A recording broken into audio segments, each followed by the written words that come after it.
Hello and welcome back to Alice Talks Football, and today's video is 5 things to expect. I haven't done the 5 things to expect series in a good month or so, and it's basically kind of like a match preview to our games if you're new to the channel, because we have gained about 2,000 subscribers since my last 5 things to expect video. And in my 5 things to expect series, it's like a match preview, so I talk about my predicted lineup for the game as one of the points. I also talk about things we need to look out for, our opponent, what's our opponent's strengths and weaknesses, what could our potential strengths and weaknesses be in this game, how are we likely to set up, what's my predicted scoreline, do I think we'll win or not, and just basically talking about the fixture. And the Premier League return this week, and obviously Manchester United return to action this Saturday, and our first game is Crystal Palace. Crystal Palace already played a game and got a good 1-0 win against Southampton, so they'll be buzzing up for it. You know, we ended the season really well and we'll be buzzing up for it. So it's our first game of the season, the game week 2 in the Premier League, and it's on Saturday the 19th of September, which is my birthday, at 5 o'clock UK time. Manchester United will be taking on Crystal Palace at Old Trafford.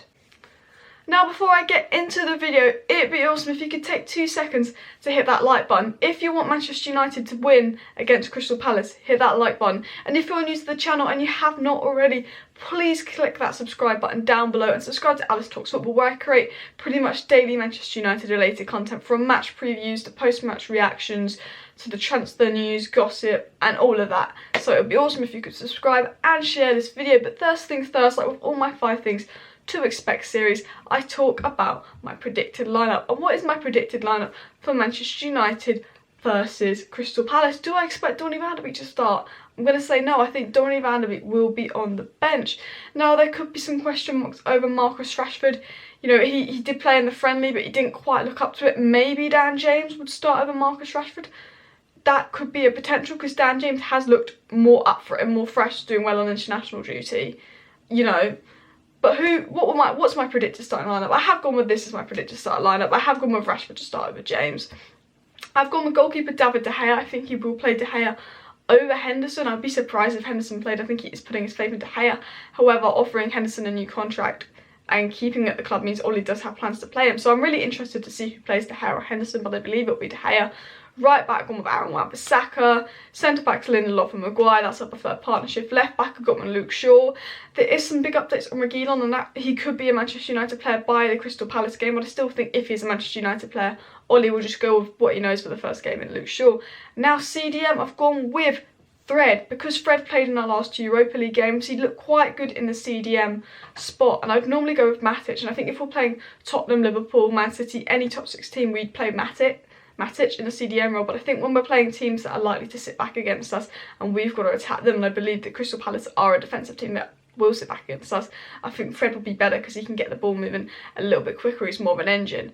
Now, obviously, Bruno and Pogba in midfield, there's some question marks. Maybe Van der Beek, you know, Pogba got coronavirus, will he be fit? I think if Pogba doesn't play, Van der Beek will go in there. I mean, I did think McTominay looked quite good in the friendly, though, I'm not going to lie. I mean, we're pretty poor in the friendly, but I thought McTominay looked pretty decent. But I think it will be Pogba and Bruno Fernandes, and the front three of Mason Greenwood, Martial and Rashford. Martial scored for France, so good for France. I think Mason Greenwood will play. I think Marcus Rashford will play, but I wouldn't be surprised if Dan James played. Now, what about new signings? Now, I don't think there's really going to be any new signings. I don't think it's really going to be an unchanged team from last season. I think Van der Beek will be on the bench. There is potential that Reguilon could be a Manchester United player. And Sancho, I don't think Sancho will play in the Crystal Palace game. You know, I'm still confident that we will sign Sancho, but I don't think he's going to feature in the Crystal Palace game, which is a shame, because if we're run like a proper club, Sancho will be a United player because he's begging to come to United. Personal terms are agreed. If we were Chelsea, Sancho would be a Manchester United player playing in that lineup right now, I tell you that. But we're not Chelsea and the Glazers, I'm Manchester United. The second thing I expect to see, and that is the team that takes their chances will win. And in Manchester United's last 2 games in the Europa League, we created so many chances against Copenhagen, so many chances against Sevilla, but our only 2 goals were the 2 penalties. We could have had like 9 goals across those 2 games because we didn't take our chances. And Crystal Palace have always been a well-organised team. I know they dropped off massively last season, but defensively they've actually been one of the strongest teams in the league. They actually scored the 2nd least amount of goals last season after Norwich, but the reason they did much better than Norwich is because how good they were defensively, like tactically strong defensively. And I think this is the game where we've got to take our chances, because I don't think we're going to be making loads of chances. Obviously we have a creative team with Bruno and Pogba and stuff, but we have to take our chances. I think Manchester United know that we didn't take our chances in the Europa League, and that's what cost us, because we were by far the better side against Sevilla, against Copenhagen, but we didn't take our chances. And I think, you know, Palace are not going to have many chances. They're not a very attacking team, they don't create chances, but Palace could have one chance or we could have three, and if Palace take that one chance, they win 1-0. So I think this game is massively going to be about taking chances, and Manchester United, they need to take their chances, because we did not take them in Europa League. Palace, they're a well-structured team, good team defensively. They don't score many goals, so defensively we shouldn't be troubled too much, but they are going to have a chance, and if they take that chance, we've got to take all our chances. The third thing I expect to see, which I kind of covered in my first point, is Luke Shaw to start, which improves us defensively, and it improves Marcus Rashford. Now, I think Luke Shaw is a highly underrated player at Manchester United. I think he does a great job. He's left-footed, he provides this balance on the left-hand side. I think defensively he's pretty strong, he makes all these runs. But the one thing about Luke Shaw is he links up well with Rashford. We know that when Rashford and Martial play together, they have this link-up play, these 1-2s. Marcus Rashford and Martial can read each other very well. Whereas when Brandon Williams was there, he couldn't really link up with Marcus Rashford, and I think that was one of the reasons Marcus Rashford was so poor towards the end of the season. We saw Marcus Rashford from October to January flying, and then lockdown happened, and he was okay, but he was not that Marcus Rashford.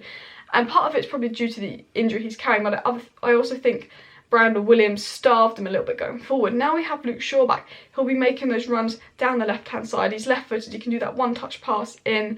He's got a little bit of a better connection with Marcus Rashford, and I believe that will really benefit Marcus Rashford. And I think that Marcus Rashford will look brighter. I think he did look poorer towards the end of the season. I think Luke Shaw being back is going to make a massive improvement to the team, because we have let a lot of crosses in on the left-hand side. I like Brandon Williams, but I do think he's a right back, not a left back. And I think Luke Shaw's going to make a big improvement, and I think we're going to play better than we did at the end of last season, because I know we beat Crystal Palace and Leicester, and then we drew to Southampton and West Ham, our last 4 games of the Premier League season, but we didn't play that well, whereas right now I think we will actually play well. Fourth thing I expect to see, and you guys could disagree with me with this, but I think Dan James is going to have a fresh start. I think he's going to bring some impact to Manchester United. This time last year, when he first joined Manchester United in August, he was fresh, he was buzzing, he was new, he made a big impact. And then just before lockdown, he got that goal and he featured in that Man City win when we won 2-0, and he looked really, really bright. And then he's kind of looked poor again, but obviously gone to Wales. He's played well. I think Dan James is a momentum, confidence player. He's got some confidence, he's got some momentum. He played well in the friendly, he's looking bright again. I think, you know, Dan James, you give him a running off the bench and I think he'll have an impact. I think Dan James is a cheap player, he's a championship player, but he's had a year to settle in. He is a confidence player, he's a momentum player, and I think I can expect to see a fresh, better Dan James this season. I generally do. I think Dan James will be a much improved player, and I'm actually really excited to see him play. I know he wasn't very good towards the end of the season, and I know that Marcus Rashford is a much better player, and I know Jadon Sancho is a much better player, and obviously we still need Jadon Sancho, but I think Dan James has potential to look really fresh and exciting. Now, the fifth thing I expect to see from Manchester United is to carry on that momentum from the end of last season, that unbeaten streak in the Premier League since Bruno Fernandes has joined. And I predict us to beat Crystal Palace 2-0, and I think it's going to be a difficult game, but I'm always going to predict us to win the opening game of the season. Even though Crystal Palace had that 1-0 win against Southampton, they're in a much better state than they were when we last played them. They've got that game advantage ahead of us, they've warmed up. They might be slightly more prepared than us. I do think that Manchester United are going to win, and I'm predicting a 2-0 win for Manchester United. Let me know your score predictions in the comment section down below. Let me know your thoughts on my predicted lineup. Who do you expect to see versus Crystal Palace? What's your predicted lineup? Let me know all of that. And once again, thank you for watching. Please hit that like button, subscribe down below, share this video, and I'll see you next time.